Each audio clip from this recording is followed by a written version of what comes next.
Hello everybody and welcome back, and let us continue. Basically from here what we want to do is, first of all, we want to find out the name of the database included in this server. Now, in order for us to do that, we use this command.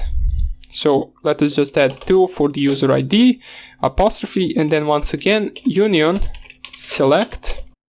And then what we want to do is basically add 2 functions that will give us the name of the database and the name of the users linked to the database. So database and then 2 parentheses, which is the syntax for the functions in the code, then comma users, and then again 2 parentheses. And at the end we add hashtag and then the apostrophe. So let us just run this. Oops, function DVA users does not exist. So let's see what's up with that. Let me just try it like this. Function DVA users doesn't exist. So let me just check out why does it give that. It should exist. Or maybe it is user.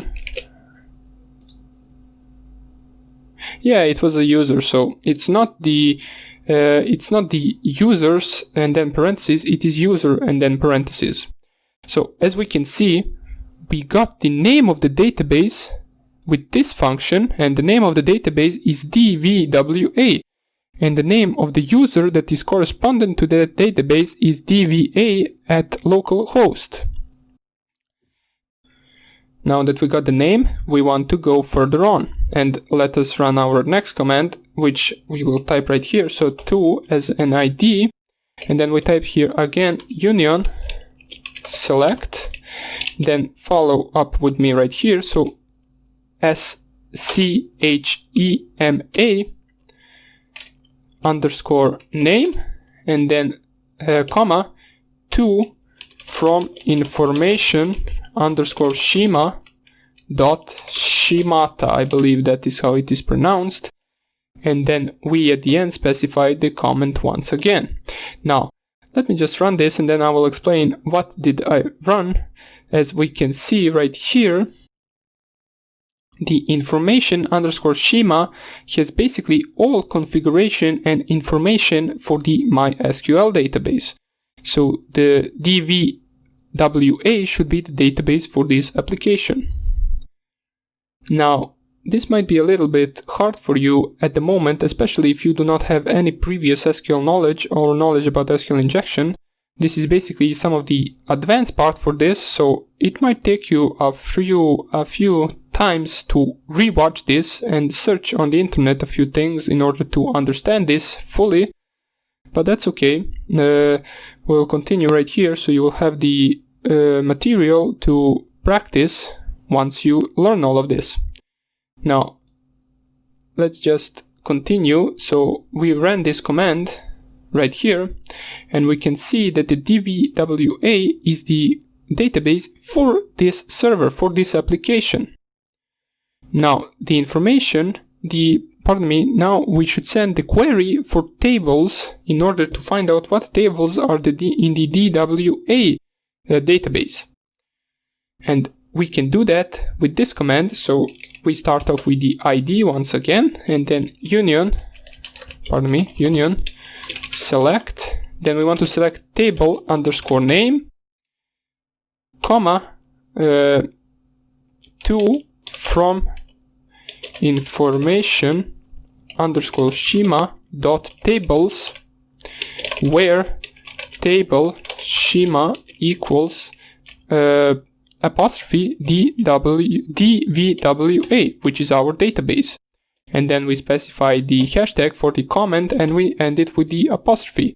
We use the hashtag as a comment, so it should ignore the rest of the code that comes after the hashtag. So as we can see right here, we got 2 tables. One of it is guestbook and the other one is users. Now you as an attacker will most likely be interested in this table called users, as it possibly could have some passwords and usernames or any other valuable information in it. So after we discover the tables, we want to basically discover the columns in those tables, and we will target this table right here, which is the users table. Now we want to find out what columns are there in that table, so we type here *union select, and also, by the way, this union select you can also type in smaller letters. It doesn't have to be capital, so you can type everything in smaller letters. I just type it in capital in order to differentiate the SQL commands from the tables and columns and all of that. So I will continue with the capital letters. So union select. Now what we want is to select column name. We also want to select the column type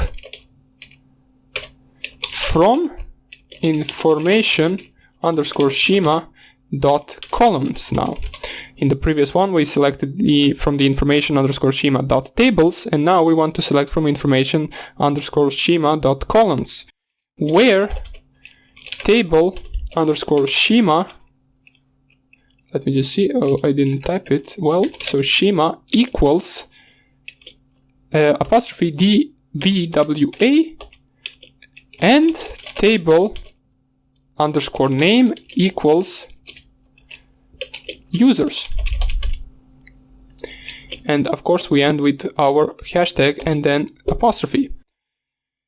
Now what we specified in this command, we basically said where table schema equals apostrophe dvwa, that's us selecting the database, and table name equals users, that's us selecting the table that we want to gather columns from.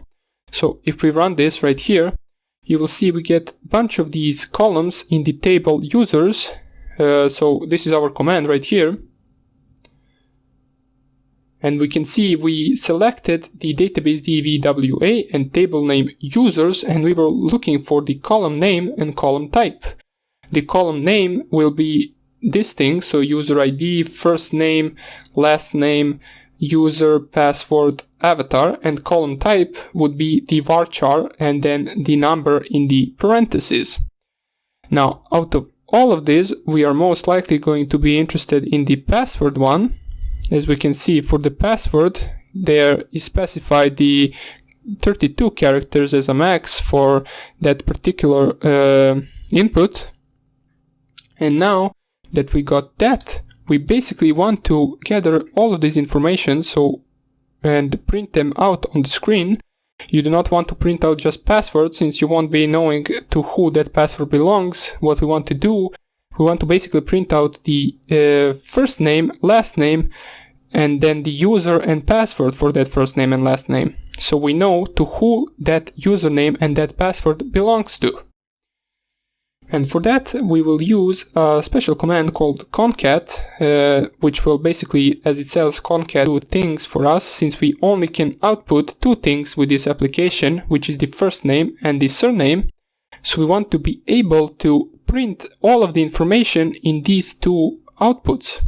So what we will do, we will print the user ID, first name and last name in the first name input, in the first name output, and we will print out the username and password under the surname output.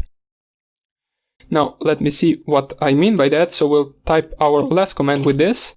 So 2 for the ID, then the apostrophe, and then what we want to do is union select. And now we want to concat. First thing we want to concat would be the user ID. So user ID, as we see it right here, it is a column in the users table. So we want to split it with the dash, so we know where it ends. So we split it with dash, we add first name to it, which is the second column in the users table. You can see it right here. And then we split that by the empty space. So just open up apostrophe and then empty space and then another apostrophe and then comma, and last thing we want to print under the first output, which is last name. So this is our first. Or let me just, maybe it's easier for you, you can't really see the command right here, so let me just type it in LeafPad, and then I will copy it to the website. So let us just open LeafPad once again so you can see the whole command, since this command could be possibly a little bit hard to understand. Let me just lower this so I can also open the Firefox. I do not need this, I need this. So let's start off with the command once again. So we started off as every command, which is to as a user ID, and then apostrophe, and then union select, and as I said, we want to concat a few information so that we can output all of them. We open parentheses, user ID, I believe it's that is the first column, as we can see right here, user ID. Then we want to type comma, and then open apostrophe, and then dash, close the apostrophe, and then another comma, and then first name, which is the second column, I believe. Let us check out. Yes, it is the first underscore name. Then we want to, basically what we want to is add a empty space so that we can also type the last name after it, and then last name, last underscore name, and close parentheses. So let us see if it is really last name. Yeah, it is last name. So after that we want to concat the username and password as well. So we type here comma and then concat, and we want to concat in the second output the user. So let me see, it is called the user. Yeah, it is right here. And the password. Now we will split these two with the two dots. So apostrophe, two dots, and then apostrophe, and then comma password. Let me see if it is password. It should be. Yeah, it is. So we will print out the password, and we want to select from where are we selecting all of this information. So from dvwa.user. I believe that's how it is called. So we will just type that right here. Or maybe it is users. Let me just check out if it says anything right here. Yes, table is called users. And then we add the hashtag, so it should ignore everything else from this command, from the rest of the code. So now that we selected all of this, let us try out this command. It shouldn't give us any error unless I mistyped something. So we copy this, we paste it right here, and then we submit. And as you can see, our output gave us all of the users, their username, their passwords, their first name, their last name, and their user ID. As we can see, in the first output, which is the first name, we got the user ID, which we concated these three things. Maybe he's a bad example. Let us go to the Gordon. So user ID for Gordon is 2. Then we added the dash.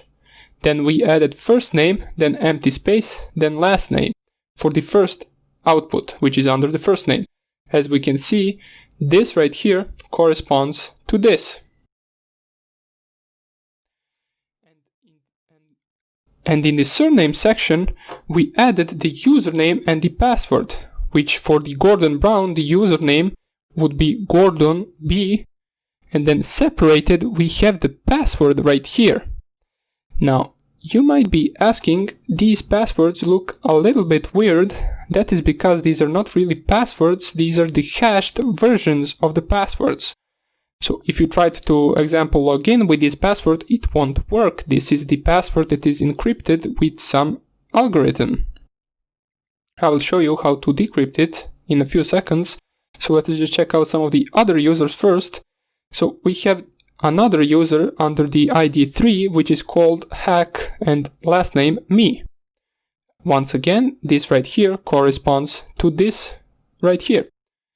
And the user for that account, the username for that account is Pablo, and the hashed version of his password is this. We can see that in total we have 6 users right here, and we got all of their passwords. Now, we got to the end of the columns, we got all of their usernames, we got all of their passwords, all of their information, yet we still can't log in since these are hashed version of their passwords. Now, the most easiest way to find out which type of encryption are they hashed is to copy the hash itself. So let us just copy the first hash. You just copy it and just paste it in Google. And if it is a known hash, it will print out what type of hash it is. Now, since I already know this is the MD5 hash, and there are a bunch of MD5 hash websites that are used to decrypt the hash itself. As we can see, the hash MD5 is admin. So the password for the admin account is admin, as we already knew. But let us try to also decrypt all of these other passwords. So now that we know that the hash type is MD5, all of the other passwords will also be the hash type MD5. So let us just type in the Google simply MD5 decryptor. And here we can just go onto the first link, for example, it doesn't even matter. List your MD5 hashes. So stated, let me just see where do we type it. Or let me just go to this one. Free and fast MD5 encryption. Wait, I do not want to encrypt, I want to decrypt. MD5 encryption. We want MD5 decryption. Here it is, but I went one step back. I believe this is the same website. Yeah, it is. So we go to the MD5 online, free MD5 decryption, and here you just type here you just paste here your hash password, and it will decrypt it if it is in the database. So let us go with the first one. Even though we already decrypted the first one and we said it was admin, let us just check that once again. So we copy, we paste it right here. So copy, paste, decrypt, and it gives us some of the, so let us just select all images with cars. I don't know why this popped up right here, but we can verify it. Hopefully it doesn't go on with thousands of these screens. Okay, I believe it is over. And here we can see that it found the password for this hash, which is admin. Now let us try another password from different users. So let's go with the Gordon's password. We copy Gordon's hashed value of that password and we type it right here. So paste, decrypt, and once again we get this confirmation. And I also don't know why this asks, but it doesn't really matter. Let us just click OK. And let's see what Gordon's password is. And Gordon's password is ABC123. Now, you can also decrypt everyone's password right here, and if you are wondering how this works, you can just read it right here. It says MD5 is a 128-bit encryption algorithm which generates a hexadecimal hash of 32 characters regardless of the input word size. Now, how this website works, it basically has a huge database of hashed passwords, and they are hashed and they are decrypted passwords. As we can see, there are over 1,000 billion passwords in this database, and most likely all of these hashed version of passwords, will be in that database, and you can check that. So let's just go on with all of these hashed versions. We can just type it right here, paste it, decrypt it, and it will store front. So let us just select the store front and let us decrypt the password. So for the HackMe account, the password is Charlie.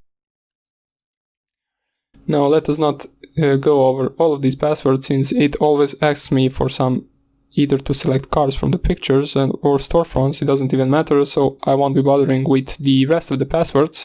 You can check them out if you want to, just to check what the passwords for these accounts are. I believe they are all in this database right here, since it is a huge database. And that's about it. So we successfully exploited the SQL injection. We manually exploited, which is the advanced part from this, so there are a bunch of tools that automate this process, but it is good to know how this process works, and it is good to do it manually a few times in order for you to understand it. And then later on you can use other tools if you want to in order to automate this process. Now I'll just show you in the next video what is the blind SQL injection, which is a lot harder than this one since we get the output right here, but in the blind one we will not get output, and it is most likely the case that you will always encounter. So I will show you how that works. We won't cover the entire blind SQL injection since that would take a lot of time, but I will show you how you can start with it. So that was it for this lecture, and I hope I see you in the next one. Bye.